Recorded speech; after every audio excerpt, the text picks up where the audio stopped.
This 3D animation shows the human heart.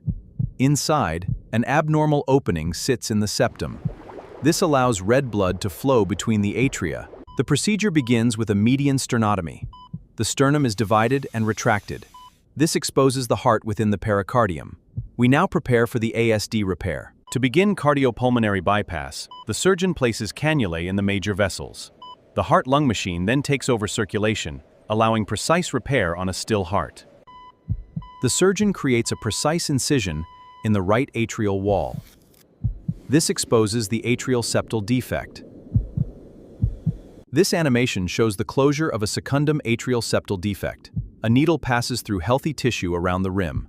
Sutures gradually approximate the edges to complete the repair. This animation shows the patch repair of a large atrial septal defect. A biocompatible patch is positioned over the opening. Continuous sutures sear the patch around its margins. The defect is now closed.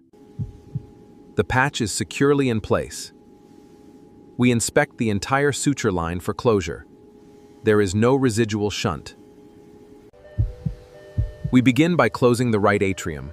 The bypass is removed, restoring normal rhythm. Blood flows normally without crossing the septum. This view demonstrates successful closure of the atrial septal defect. Notice the smooth patch redirecting normal blood flow, sustaining healthy circulation throughout the heart.